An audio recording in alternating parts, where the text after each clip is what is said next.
tanggung jawabnya guru kayak sampean di SMK apalagi itu kan menyiapkan SDM. Seperti saya bilang tadi, kita IKN mau SMK itu saya tanamkan kepada siswa itu bagaimana sebagai kreator atau developer. Skill juga harus diiringi dengan penyediaan fasilitas praktek. Ya.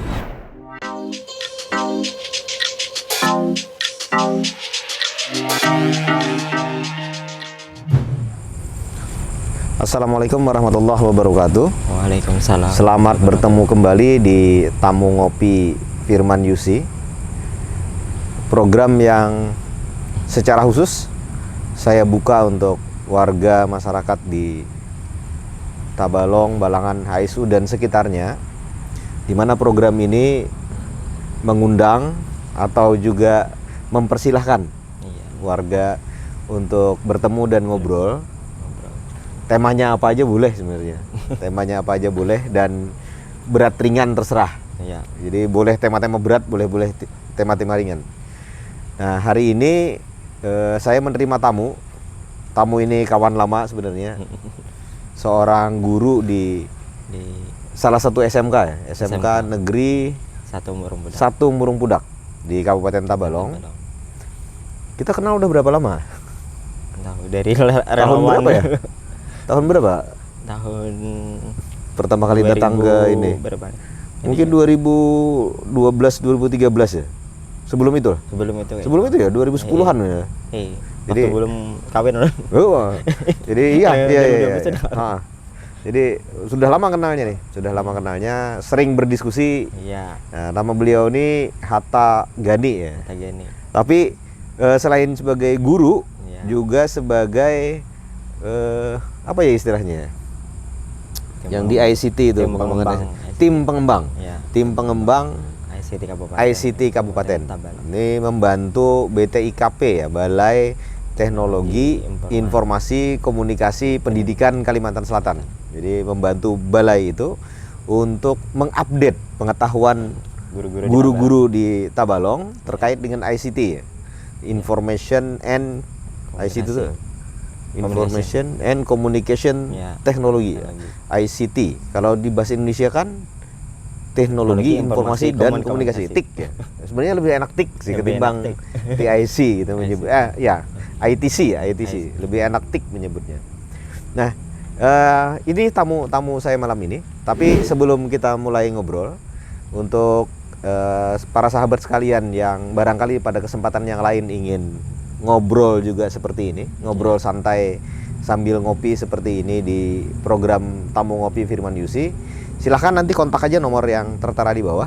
Jadi nanti akan diatur oleh admin kami penjadwalan untuk ngobrol-ngobrol. Hari ini memang sengaja kita ngambil tempat agak di ini bukan karena ininya ya, bukan karena apa namanya, tempatnya seram sehingga temanya juga seram, enggak. Justru ini di tengah taman kita ingin menciptakan suasana yang agak lebih santai. Untuk para sahabat sekalian juga bisa like, subscribe dan komen di program ini, di konten ini, agar konten ini bisa berkembang lebih jauh lagi, berkembang lebih cepat lagi. Saya juga bisa dihubungi melalui medsos saya ada di bawah ini juga. Jadi silahkan dikontak melalui medsos, barangkali ada hal-hal yang ingin didiskusikan. Insya Allah saya selalu terbuka untuk berdiskusi dengan siapa saja. Nah, hari ini mungkin ngobrol-ngobrol kami nggak jauh lah soal SMK, soal pendidikan, soal guru, soal ICT, soal ICT lagi, TIK, soal TIK, dan soal SDM. Pak Hatta nih, tadi barangkali Tabalong, Balangan, HSU ini kan jadi daerah yang seksi. Kenapa seksi? Karena ada ibu kota negara Nusantara yang akan segera hadir di tetangga kita, tidak terlalu jauh dari tempat kita. Nah, itu peluangnya besar, tapi tantangannya juga tidak kecil gitu kan, tidak kecil. Kenapa saya bilang tantangan tidak kecil? Terakhir waktu kami ke Kementerian Pendidikan, saya bilang sama teman-teman di Kementerian Pendidikan, itu memang kesempatan besar bagi Kalimantan. Tetapi tantangannya adalah tentu ketika ibu kota negara itu hadir di Kalimantan Timur, bertetangga dengan Kabupaten Tabalong sebagai daerah paling ujung dari Kalimantan Selatan, tantangannya adalah warga kita di Kalimantan Selatan siap tidak berkompetisi. Iya. Karena tentu ibu kota negara akan jadi magnet bagi berdatangannya orang dari berbagai tempat dengan kualitas yang beragam. Dan barangkali dengan kualitas yang mungkin saja lebih baik daripada warga setempat. Ini tantangan. Dan tantangan itu harus dijawab oleh teman-teman SMK. Wah, ini. Pak Hatta, menurut pengamatan sampean sekarang, kalau bicara misalnya soal teknologi, kira-kira secara umum gambarannya, pengamatan Pak Hatta terhadap penguasaan teknologi di antara guru-guru kita sekarang bagaimana kondisinya? Guru-guru ini kan ada terbagi beberapa generasi, ya kan ada, saya lupa namanya generasi apa, generasi X, Y, Z termasuk milenial ya? Belum? Milenialnya udah jadi guru belum? Milenial ini belum ya? Sebagian udah yang jadi guru. Nah, kalau kita nih contoh kita ini berada di zaman dulu sama zaman yang teknologi sudah ada. Oke. Ya. Kalau kita yang ini kan sudah tahu tuh awal mulanya kayak teknologi, perkembangan teknologi itu bagaimana, kayak misalnya dulu HP-nya jadul cuma bisa SMS. Dulu ngerjakan laporan pakai mesin tik ya. Mengerjakan laporan pakai mesin tik. Terus hari ini kan komunikasi sudah ibaratnya tuh sudah maju, anak-anak sudah tersedia, informasi itu sudah cukup. Kayak apa-apa sedikit cari di Google aja. Kalau dulu sumber informasi cuma buku ya cuma sumber buku dan guru deh. Nah, jadi gurunya itu dulu dituntut menguasai berbagai semuanya. informasi. Jadi sumber informasi satu-satunya di guru. Kalau misalnya gurunya salah, ya muridnya ikut salah. Otomatis ikut salah semua. Salah semua. Tidak ada sumber informasi alternatif. Alternatif. Gitu ya? Di masa lalu itu tidak ada sumber informasi alternatif. Kalau untuk yang bisa mencari website dulu kan namanya Internet Explorer, masih di Explorer, www. Ya, itu cuma sedikit orang yang tahu bagaimana cara susahnya jaringan internet dulu, belum ada infrastruktur yang tinggi yang sekarang ini berkembang. Nah, jadi kalau yang sekarang informasinya sudah ada banyak, cuma ini lagi anak-anak sekarang itu masih belum bisa membedakan mana yang sumber informasi yang valid, ya mana yang salah. Nah, kan di internet itu ada beberapa aja kita. Ada surga dan neraka. Kalau misalnya dia mencari yang ke arah neraka, muncul ya. Macam-macam ya. Ya, macam-macam. Surga yang baik-baik, jalan seterusnya. Algoritmanya seperti itu. Jadi tapi dan memilih itu hampir tanpa maksudku hampir tanpa pembatas. Iya. Karena filternya pembatas ruang hampir tidak ada gitu ya. Filter hampir tidak ada. Mencari informasi kan bisa di anak-anak bisa di kamar sendiri tanpa ada pengawasan oleh orang tua. Kalau dulu kan ini satu-satunya informasi yang benar ini guru ini menjelaskan. Jadi ditata. Tidak ada. Dan itu jadi tantangan tersendiri untuk guru sekarang ya. Tantangan sendiri itu biasanya guru-guru ini bagi yang guru-guru generasi generasi yang sudah mau hampir pensiun itu kadang untuk mentransformasi informasi atau belajar teknologi itu sudah mulai sudah putus asa. Kalau boleh dibilang dalam bahasa yang ini putus asa itu untuk belajar teknologi. Misalnya belajar mengetik itu, belajar komputer itu kan rata bahasa Inggris kan. Bagaimana cara ulun pernah dulu melihat guru ini memindahkan mouse waktu UKG di samping ini. Sulitnya minta ampun. Di layar kan kata instrukturnya pindah ke arahkan kursornya mouse-nya ini di sini. Jadi ibu itu tangannya di layar. Waktu itu belum ada layar sentuh ya. Kalau sekarang layar sentuh lumayan lah. Hanya untuk ujian kompetensi guru itu. Karena dulu ujian kompetensi guru itu semuanya dari sampai yang generasi tua itu untuk mengukur kemampuan guru. Nah, di situ sudah terlihat bagaimana guru-guru yang muda. Jadi sekarang ada kesenjangan ya Ya. Antara generasi X, Ya. generasi Iya, Y, Z. generasi Z itu ada kesenjangan penguasaan teknologi. Sementara mereka semua tetap hadir sebagai, artinya maksudku belum semua yang lama-lama itu pensiun kan? Ya. Mereka masih tetap eksis. Cuma sudah mulai akhir-akhir ini sudah guru-guru yang tua tuh sudah bisa minimal bisa WA. Ya. Oh, oke. Bisa WA kan itu termasuk Salah komunikasi. satu alat komunikasi yang komunikasi. ya lumayan bisa ngirim lah. file, bisa ngirim video. Nah, itu sudah. Untuk kapasitas yang seperti Ya. itu masih oke gitu ya. Untuk Masih itu masih bisa. belum belajar. Belum lagi teknologi ada Zoom, meeting. Nah, itu Betul, masih betul, perlu betul. belajar lagi. Belum lagi apa? Biasanya ada yang media pembelajaran yang Ya, yang menggunakan ICT menggunakan itu ICT. kan. Kadang yang menggunakan PowerPoint itu masih bisa dihitung. Tapi kan juga kalau bicara sekolah terpencil ya, Iya. ketika hendak menggunakan PowerPoint ya, Ya minimal. belum tentu juga bisa digunakan sebagai media ajar kan. Iya. Sekolahnya belum tentu juga punya Punya LCD proyektor belum ada. buat menayangkan gitu kan. Iya. Tetap aja hanya menggunakan papan tulis itu, sehingga kebutuhan gurunya juga belum tentu ini kan. Nah, tapi melihat perkembangan yang seperti itu, tadi ada generasi X, generasi Y, generasi Z yang sedang mengajar. Mungkin ada generasi X yang pengetahuannya soal ICT itu memang perkembangan ICT dari katakanlah dari manual Ya. sampai ke digital sekarang, dia melihat dan mengalami itu. Nah, apa namanya?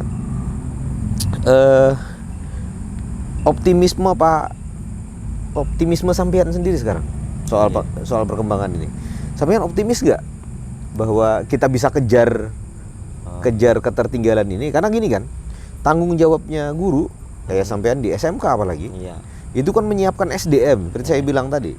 Kita IKN mau ini. IKN.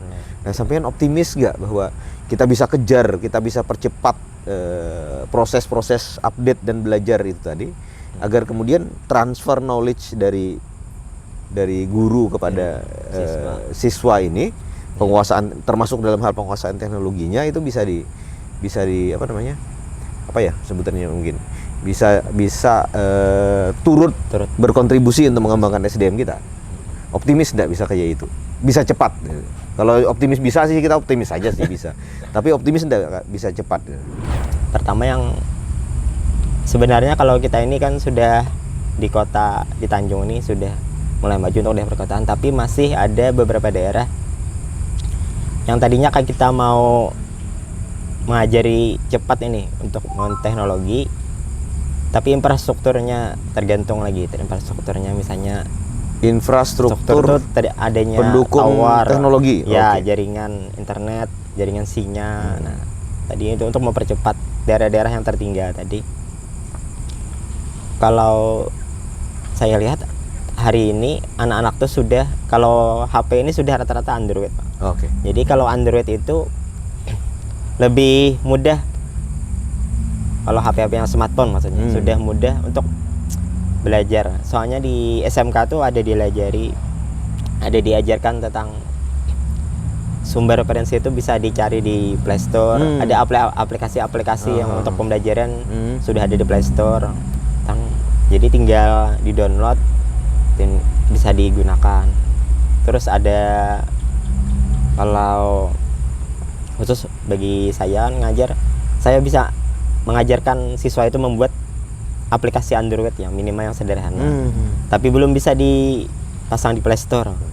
Minimal bisa diinstal langsung di Oke. APK-nya yang bisa dibagikan, di-share. Ya. Jadi siswa tuh kan rata-rata siswa ini saat ini yang kayak pengguna Mobile Legend atau apa gitu. Itu rata-rata sebagai user kan. Sebagai rata-rata cuma user. Jadi kalau SMK itu saya tanamkan pada siswa itu bagaimana sebagai kreator atau developer. Jadi lebih arahnya tuh mengembangkan sebuah ide gagasan atau apa, misalnya membuat produk atau membuat jasa apa, tapi dibuat dalam bentuk digital. Jadi harus karena idenya. Zamannya kan harus digital sekarang kan. Sementara kan hari ini kan kalau dulu saja orang tuh kalau mau cari ojek kan tradisional itu harus datang ke pangkalan. Nah, atau nongkrong di pinggir jalan ya, nunggu yang lewat. Sekarang kan karena sudah beralih ke digital, ada jasa aplikasi. itu sudah download aplikasi. Nah, jadi siswa itu diarahkan untuk berpikir tidak hanya untuk yang bekerja, tapi untuk berpikir mencari peluang usaha. Ya, dalam bentuk digital hari ini kan peluang usaha digital itu terbuka. Nah, itu adanya di SMK karena lebih diarahkan ke, soalnya ada mata pelajarannya Bang, pendidikan dan kewirausahaan. Oh iya, oke. Di SMK. Di SMK. Ya. Artinya sebenarnya gini, Pak Hatta sendiri sebenarnya optimis dari perspektif pengembangan SDM untuk anak-anaknya. Ya. Dalam hal itu kita barangkali optimis lah. Optimis bahwa aku sendiri optimis sih sebenarnya soal pengembangan teknologi ini kalau dari sisi anak-anak. Karena anak sekarang itu cenderung lebih cepat menerima apa namanya? Pembelajaran soal teknologi ini. Barangkali mereka punya ketertarikan gitu kan soal teknologi sehingga kecenderungannya mereka lebih cepat menerimanya. Tapi tadi yang diperlukan itu kan kalau menurut aku sih ini bisa jadi bahan diskusi kita lah.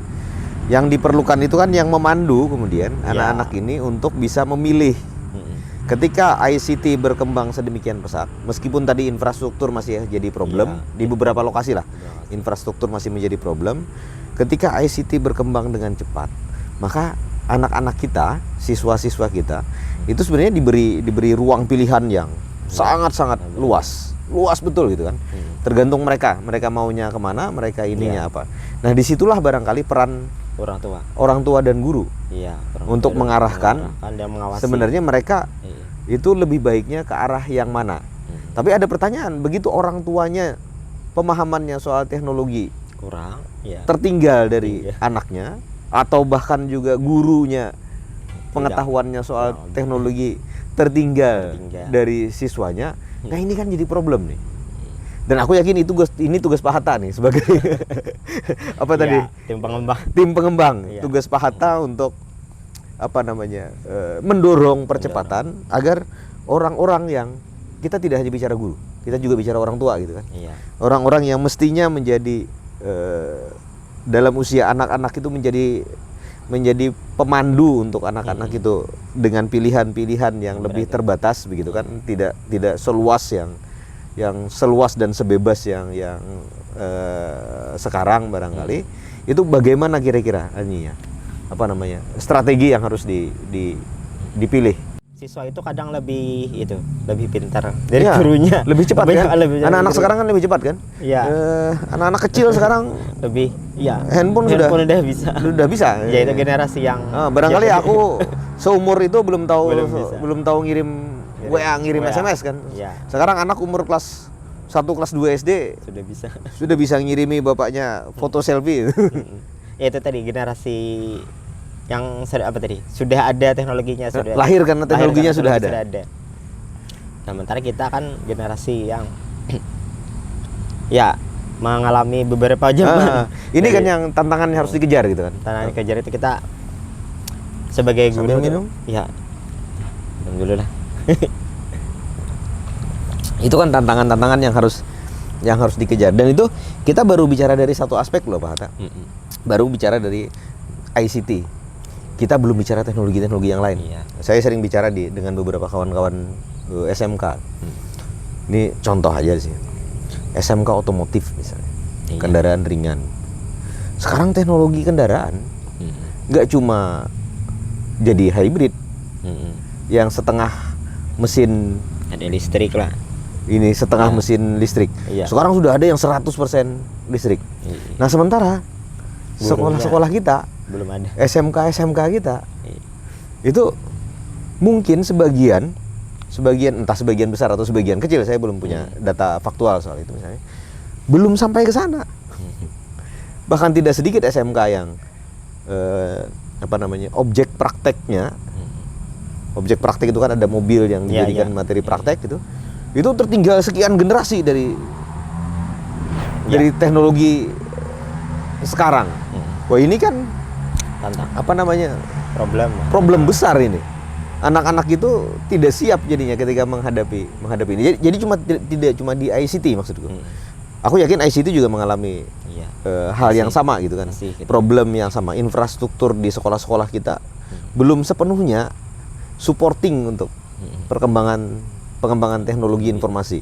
sekolah-sekolah kita belum sepenuhnya supporting untuk teknologi-teknologi terbaru dalam ini tadi. Nah, sebagai seorang Kalau praktisi pendidikan, iya, praktisi pendidikan.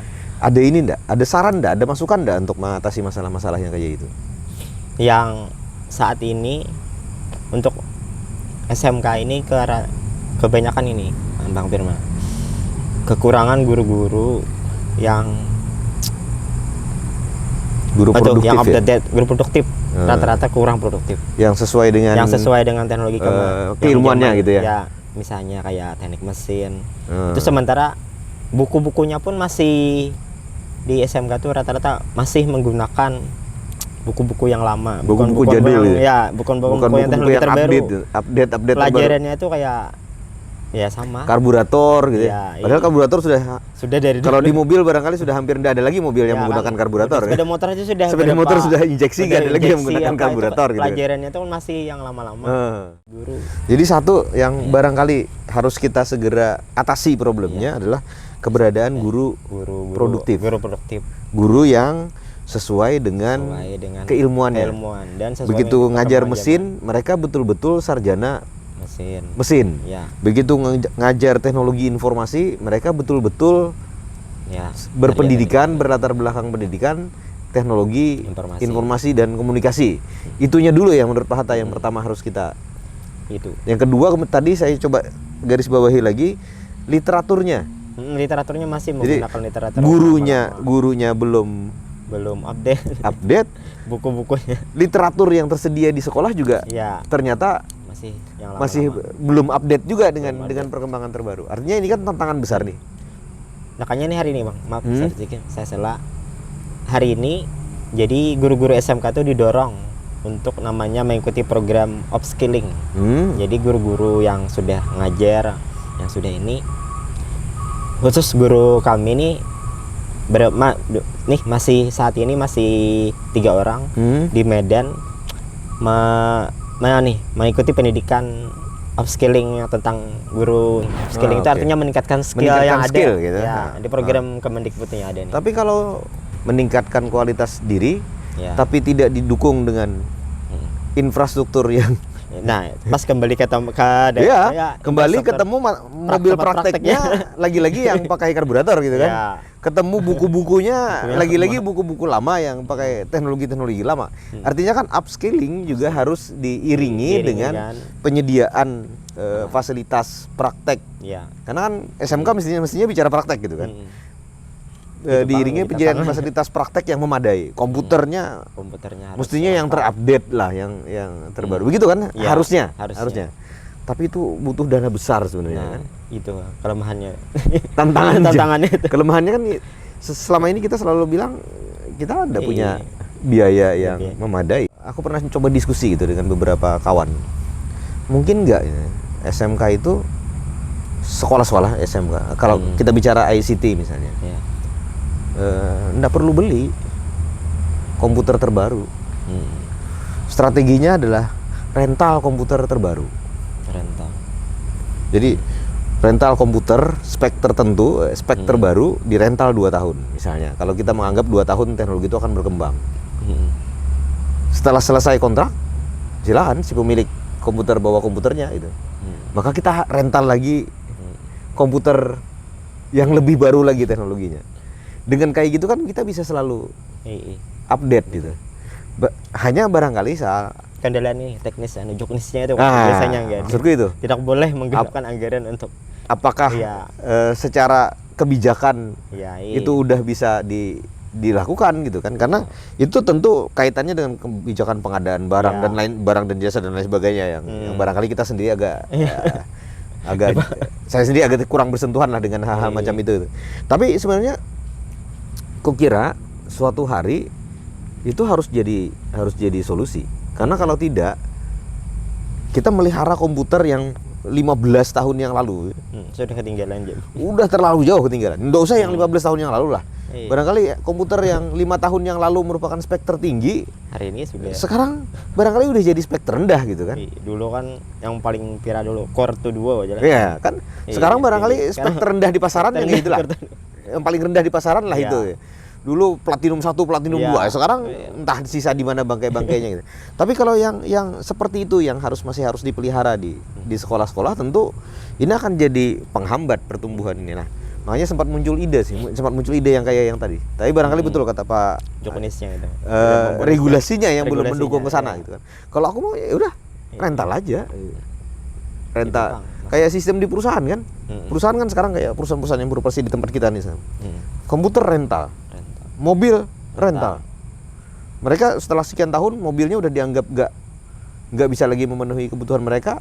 Mereka putus kontrak. Kalau mau kontrak lagi, carikan yang baru, yang spek yang sesuai dengan kebutuhan terbaru. Bisa seperti itu.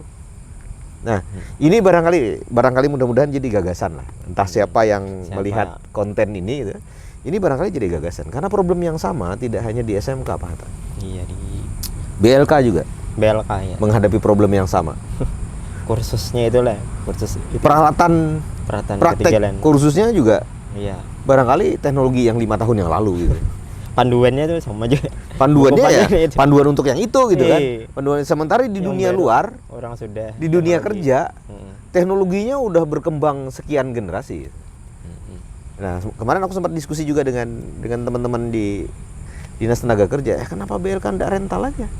Rental komputer, rental ini gitu kan. Peralatan praktek mobil, rental mobil yang disewa secara khusus yang teknologinya terbaru itu disewa aja lah. Setelah itu lepas lagi, ambil lagi teknologi itu tadi Pak, regulasinya ada. Ya, tapi regulasinya. Yang kayak gitu barangkali Pak Hatta kita bikin sekolah sendiri. Jangan jadi swasta. Yang swasta. Barangkali kita bikin sekolah sendiri tapi yang seperti itulah. Kan kalau kita bikin sekolah swasta, kita sendiri yang ngatur gitu kan.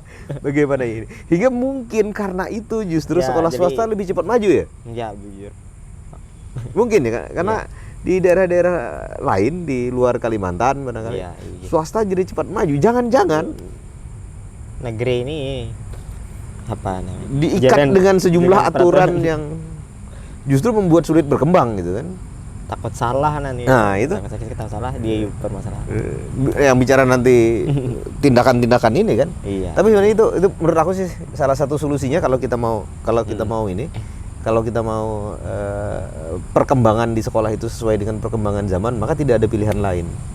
Kita harus cepat merenew, tidak hanya tadi upskill itu kan tidak cuma untuk gurunya. Upskill itu juga harus didukung dengan literatur yang memadai, kemudian fasilitas prakteknya yang juga up gitu kan. Ini gurunya di up, fasilitasnya komputernya Pentium 1. Pentium 1 barangkali zaman kita lah. Iya. Pentium zaman kita baru menggunakan komputer kan lagi Pentium 1 tuh lagi yang tren-trennya. Kalau sekarang Pentium 1 tuh udah termasuk komputer zaman purbakala gitu. Windowsnya pun nggak bisa di-update lagi. Windowsnya udah bisa diapa-apakan lagi. Nah, itu mungkin problem kita Pak Hatta. Ada saran dan masukan nggak buat dunia pendidikan di Kalsel? Meningkatkan pendidikan di Kalsel ini terutama infrastrukturnya dulu. Infrastruktur ya? Infrastruktur. Jadi kuncinya ada di infrastruktur. Otomatis kan daerah-daerah yang ketinggalan itu betul. sulit mendapatkan blank spot informasi lah istilahnya itu. Terus nanti mereka, contohnya aja sekolah kami itu kan ada siswa-siswa yang dari Panaan, terus mau berubah, mungkin merubah nasibnya supaya tahu ada banyak yang sekolah di sini ke kota, tapi dasarnya nih mereka jauh banget kan. Senjang banget ya? Ya, kalau diberi pengetahuan tuh harus berpada diulang karena mereka belum terbiasa dengan menggunakan itu ya? Kayak menggunakan teknologi. Pemerintah ini harus meratakan infrastruktur teknologi dulu. Ya, tidak hanya di kota-kota besar. Betul. Ya. Sampai ke pelosok-pelosok, infrastrukturnya merata, orang terbiasa terus menggunakan dari yang sederhana mungkin ya. Maksud saya sederhana itu barangkali dari handphone dulu gitu kan. Guru-gurunya kan juga terus tidak hanya biasanya kalau pelatihan tuh Bang, kadang yang di kota-kota terus. Nah, jadi pemerataan kesempatan ya. Kesempatan jadi SDM yang di daerah-daerah yang terpencil tidak berkembang ya. Berkembang harusnya ada. Ada data gimana cara meningkatkan tadi pengetahuan teknologi tadi baik guru maupun siswanya itu harus merata dari guru yang di kota terus yang daerah yang tertinggal tuh. Tapi kalau semangat gurunya sendiri untuk upskilling tuh tinggi.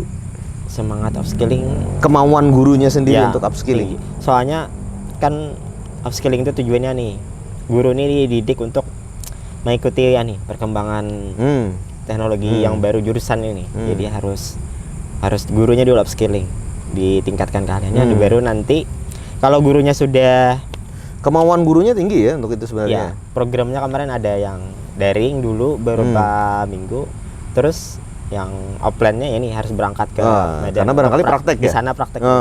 Nanti kalau sudah bisa, nanti kalau kan setiap SMK tuh setiap tahun bisa menganggarkan untuk membelikan pembelian alat. Nah, jadi menyesuaikan dengan ya tadi, kebutuhan setelah selesai upskilling itu tadi.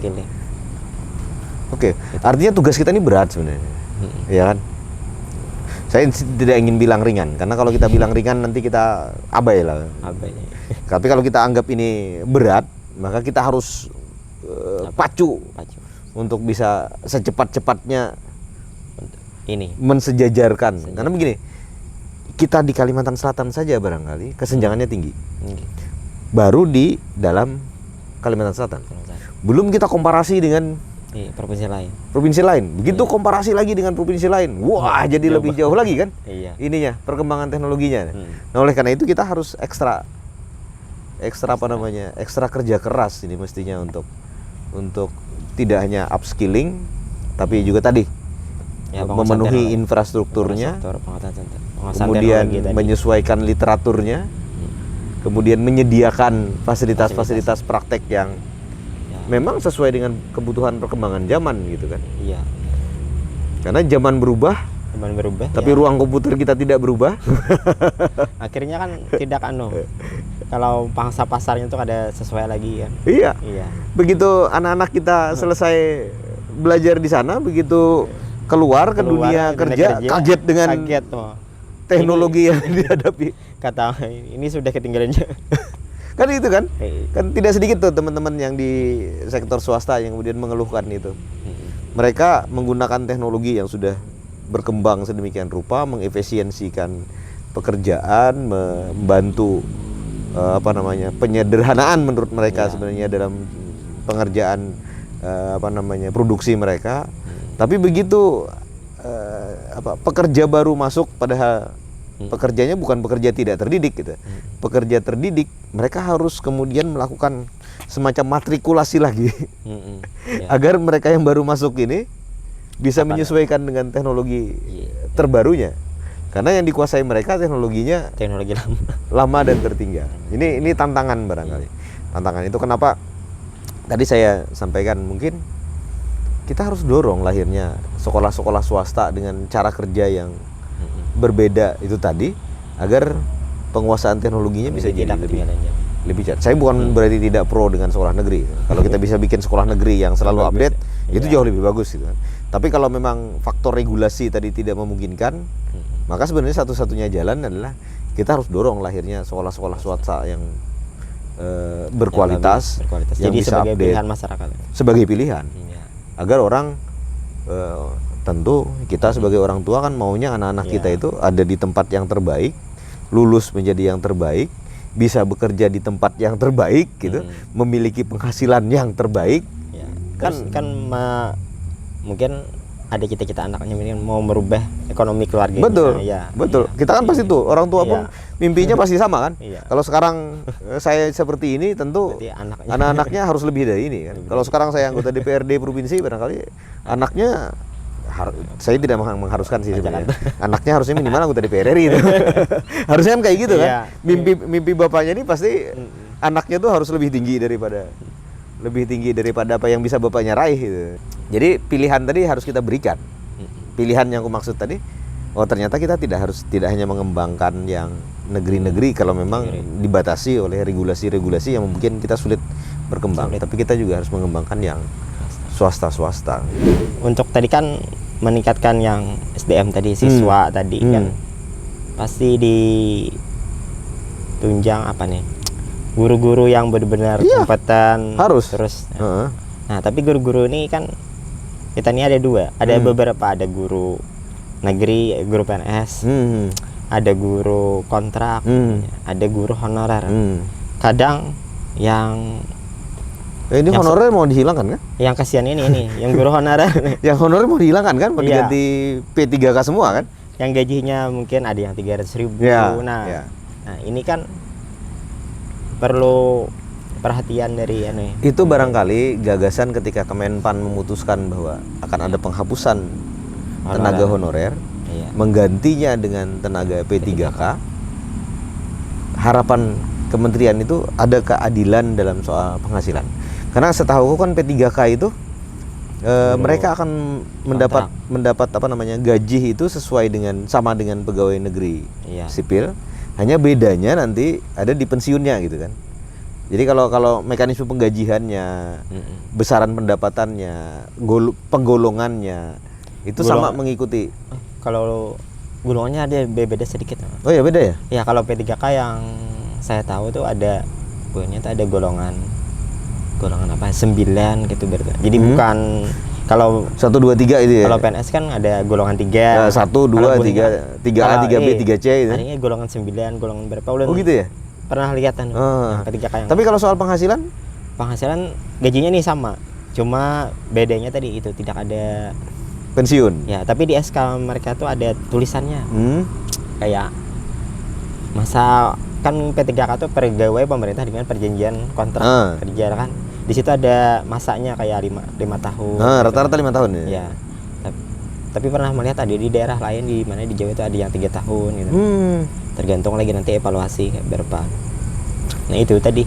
Ya itu. Bedanya. Aku kira ini cara pemerintah agar tenaga honor itu tadi, tenaga honor yang selama ini gajinya di bawah sarela sekolahan memberi honor gitu kan. Ya sarela sekolahan ini sih maksudnya sekemampuan sebenarnya kan, karena kemampuan sekolah juga terbatas juga gitu kan. Nah, ini barangkali pemerintah ingin agar tidak ada lagi guru misalnya, tidak ada lagi tenaga-tenaga yang selama ini bekerja di pemerintahan termasuk guru yang pendapatannya itu terlalu jauh di bawah. 300.000 sebulan zaman now gitu. Buat pulsa aja enggak cukup kan, bagaimana bisa ini bisa kan? Gimana semangat memampukan. Jadi barangkali salah satu cara pemerintah itu P3K. Terlepas dari nanti bagaimana apakah P3K itu memang menjadi solusi untuk macam itu, tapi aku melihatnya P3K itu dijadikan cara untuk menghapus honorer. Menghapus honorer itu kan bukan berarti mereka kehilangan pekerjaan sama sekali kan. Mereka punya kesempatan untuk jadi P3K. Meskipun harus melalui proses dan formasinya gitu kan. Melalui proses seleksi, ada passing grade-nya, ada ininya gitu. Jadi apa namanya? Ya, kita lihatlah perkembangannya. Semoga apa yang diambil pemerintah sekarang itu betul-betul memang tujuannya adalah untuk mensejahterakan mereka yang mengajar ini tadi. Sehingga tadi tenaga honorer sudah tidak ada, mereka menjadi P3K, tapi di P3K kesejahteraannya menjadi lebih baik. Kemarin kami ketemu dengan Kementerian Pendidikan, kebetulan sedikit bicara soal P3K gitu. Jadi sekarang kan dilakukan evaluasi tuh, untuk formasi itu dilakukan evaluasi. Sebenarnya misalnya kan Kalimantan formasinya beda. Ya, kemarin tuh kok ternyata di situ sudah yang lulus ada passing gurunya. grade, yang lulus passing grade kan 700 sekian gitu kan. Kita di Kalsel yang SMA SMK ya. Itu insya Allah ke semua 700-nya itu yang sudah lewat passing grade itu bisa jadi P3K. Nah, baru kemudian akan diperhitungkan sebenarnya sekolah-sekolah yang ada itu mata pelajarannya apa gitu kan. Terus kemudian kewajiban satu mata pelajaran itu sekian jam per ini. Artinya kebutuhan gurunya sebenarnya ada berapa. Jadi P3K ini termasuk melakukan rasionalisasi. Jadi tidak boleh lagi ada ke depan, tidak boleh lagi ada kelebihan guru. Jadi termasuk rasionalisasi. Kalau yang kabupaten sama. Oh, sama. Jadi kemarin di kementerian itu sudah ada kalkulasinya tuh. Jadi misalnya yang provinsi karena kewenangannya SMA, SMK dan SLB gitu kan. Udah ada tuh angkanya. Untuk Kalimantan Selatan misalnya sebenarnya kebutuhan gurunya adalah sekian. Maka itulah yang menjadi batas. Sebenarnya kebutuhannya hanya segitu gitu. Jadi kalau ada yang lebih dari itu sebenarnya kita saat ini sudah over capacity sebenarnya artinya. Kalau katakanlah misalnya gini, SMA, SMK, SLB, Sekalsel itu sebenarnya hanya perlu guru 1.200. Ternyata fakta di lapangan ada 5.000 guru honor. Oh, itu berarti Artinya kita udah overload 3.000 sekian guru honor. Dan itu mau tidak mau, suka tidak suka, kelebihan beban itu ya harus dilepas sebenarnya. Kalau ini Bang, apa namanya? Masa kerja tuh kan kemarin kan ada beberapa kriteria itu, ada yang guru-guru ini Masa kerjanya sudah guru maunya aspirasi guru ini, guru-guru yang sudah masa kerja yang lama ini diberi penghargaan, diberi gitu afirmasi, penghargaan itu. Kan tadi kan P3K ini kan bahkan ada yang baru-baru 1 tahun 2 tahun yang masuk, yang lolos. Sementara yang lama-lama nih dulu sih ada semangat. Aku tidak mengikuti perkembangan yang terbaru sih. Dulu waktu di awal-awal soal P3K itu memang ada semangat untuk memberi penghargaan kepada guru-guru yang masa kerjanya udah lama. Sudah lama. Tapi bagaimana teknisnya aku sendiri belum mendapat informasi lengkap sih soal bagaimana teknisnya penghargaan terhadap mereka yang sudah ngajar cukup kan, kalau lama itu kan nggak habis-habis loh. Kan ada yang cuma baru honor 1-2 tahun, terus lulus P3K. Karena mereka update gitu kan. Karena mereka lebih update, lebih skillnya tentang skillnya apa? lebih betul-betul ini. Passing grade-nya pasti lebih tinggi gitu. Bukan pasti, seringkali kan lebih tinggi. Baru lulus. Betul, karena kan fresh graduate pengetahuannya ini. Kemarin memang sudah ada aspirasi macam itu. Kami sendiri sudah nyampaikan tuh ke DPR RI, sudah nyampaikan ke Kementerian Pendidikan soal permintaan penghargaan terhadap guru-guru honor yang masa kerjanya udah lama itu. Untuk mereka itu minimal itu udah dapat poin sebesar passing grade. Iya, tinggal sedikit aja yang ini. Kalau kan kemarin cuma berapa? Nggak ada penghargaan untuk yang masa kerja. Masih belum ada kan? Iya. Mudah-mudahan lah. Kita udah sampaikan ke komisi berapa ya? Bidang pendidikan, komisi 11 kalau tidak salah ya. Yang membidangi pendidikan. 8 apa 11 ya? Saya lupa. Ada kami sudah sampai ke sana. Kami sudah sampaikan ke komisi, karena ini kan kebijakan pemerintah pusat gitu kan. Kami sudah sampai. Kemarin juga kami ke Kementerian PAN juga menyampaikan yang sama.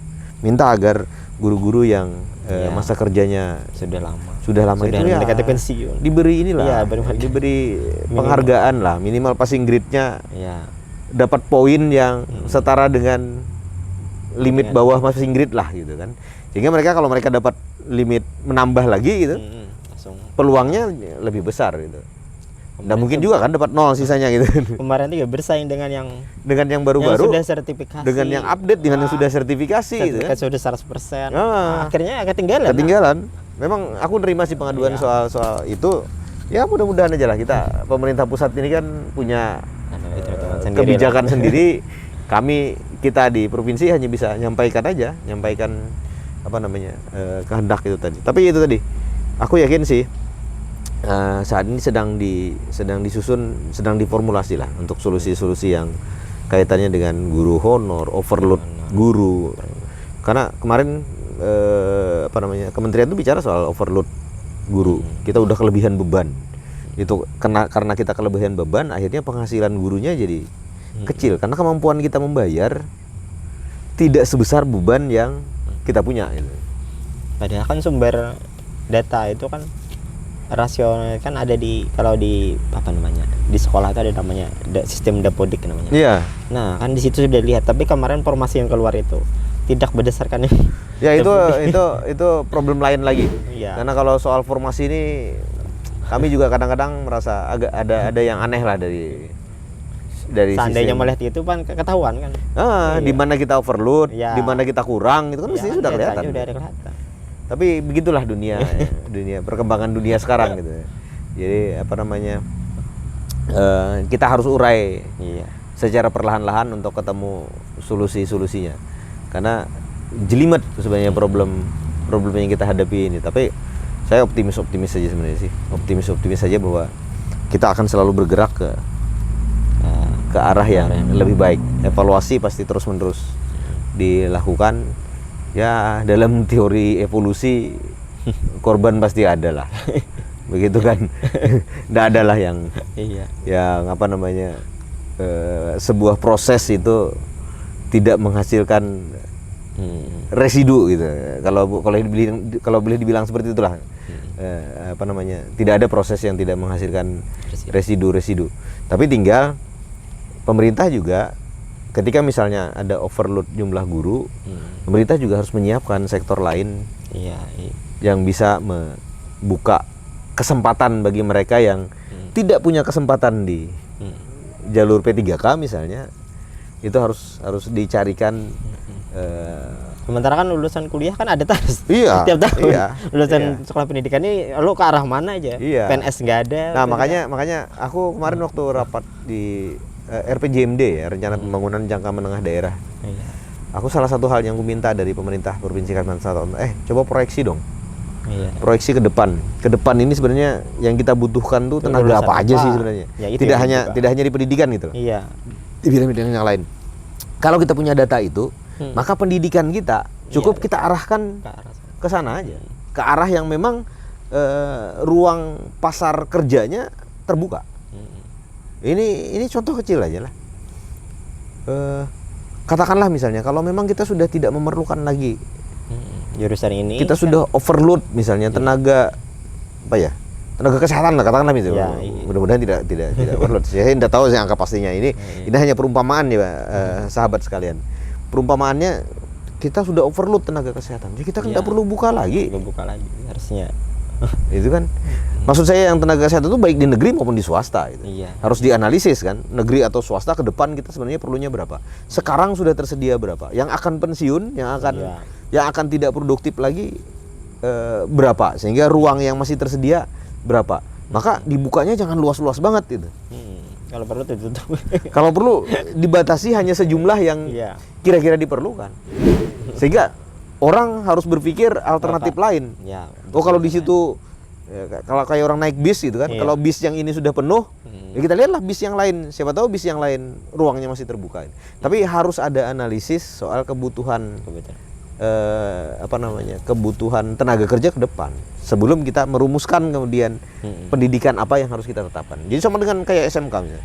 SMK itu jangan luas-luas banget buka jurusan. Jurusan ini terus. Tambah jurusan ini, tambah jurusan ini, tambah jurusan ini.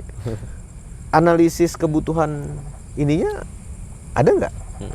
Bahwa ke depan itu jadi apa? Nanti? Nah itu, itunya saya kira yang jadi harus dikawinkan antara program ketenaga kerjaan dalam hal ini yang tadi proyeksi kebutuhan angkatan kerja dengan pendidikan.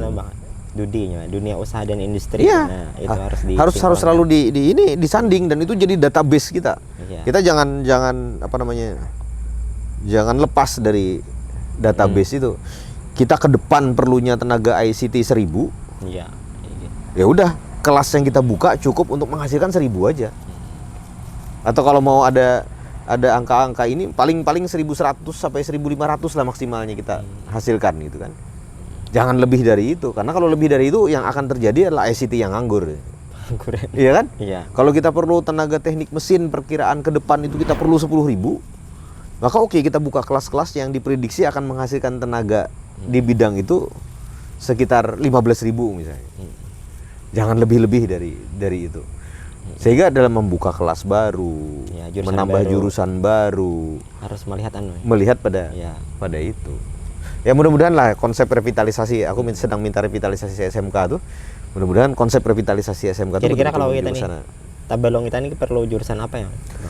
Ini yang belum ada ya? Kalau aku ya, yang pertama kemarin waktu aku mengusulkan SMK di Dambung, aku mengusulkan SMK Teknologi Hasil Hutan. Dalam hal ini teknologi hasil hutan bukan kayu.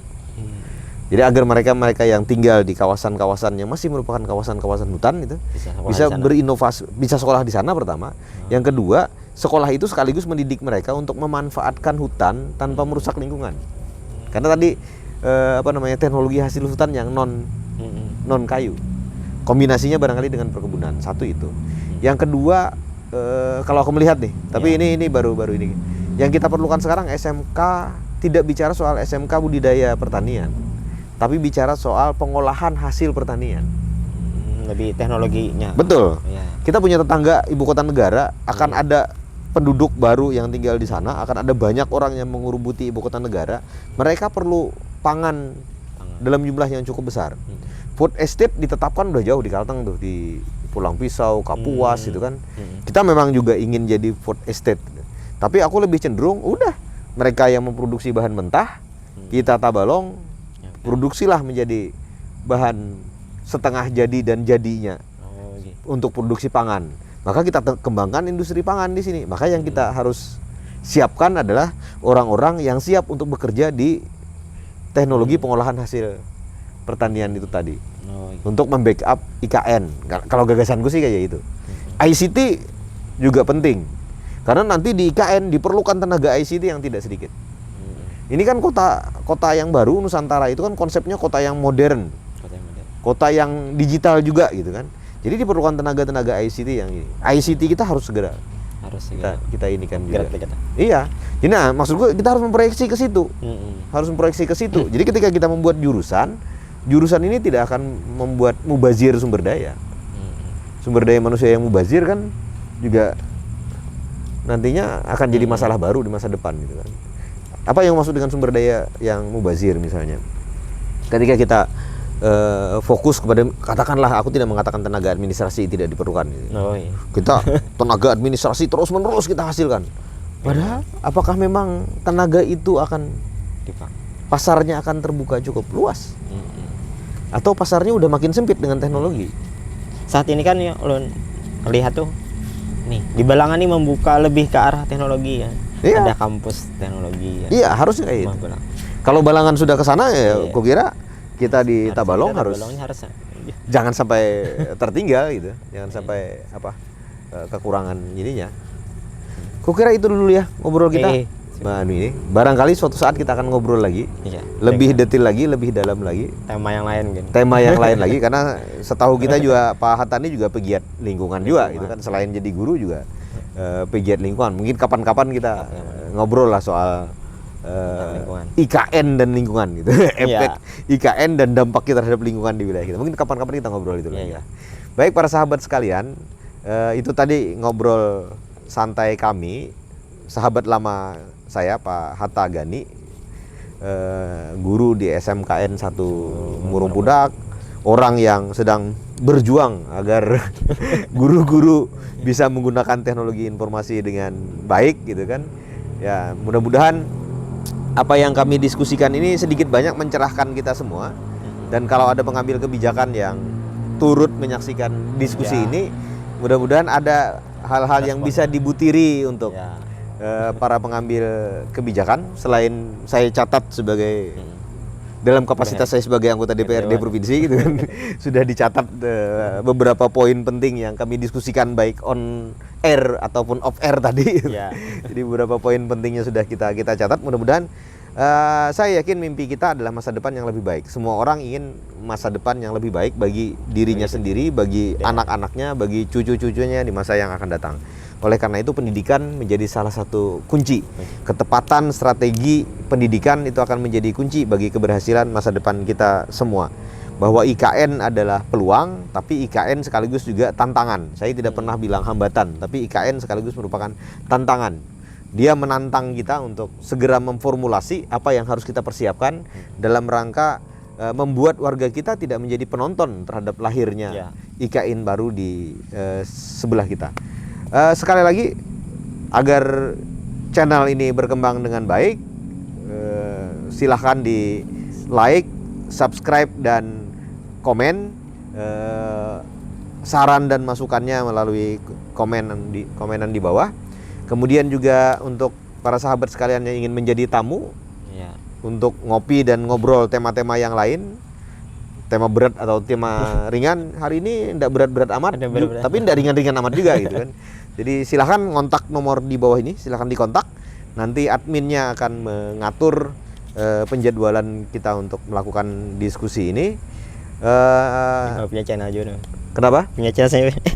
Channelnya Pak Hatta juga nih, sudah jelas sih. Boleh silahkan di like, subscribe, dan komen di channelnya Pak Hatta juga. Silahkan. Sarabakawa Project. Silahkan berkunjung ke channelnya Pak Hatta juga, like dan subscribe, komen di sana juga agar kita terus bisa mengembangkan gagasan-gagasan. Karena saya yakin juga di channelnya Pak Hatta juga ada gagasan-gagasan yang ingin dikembangkan. Media sosial saya juga bisa menjadi media penghubung kita untuk berkomunikasi terkait apapun. Insya Allah selalu terbuka untuk para sahabat sekalian. Saya kira itu untuk pada kesempatan kali ini. Sampai ketemu lagi dengan tamu ngopi yang lain. Wassalamualaikum warahmatullahi wabarakatuh. Waalaikumsalam.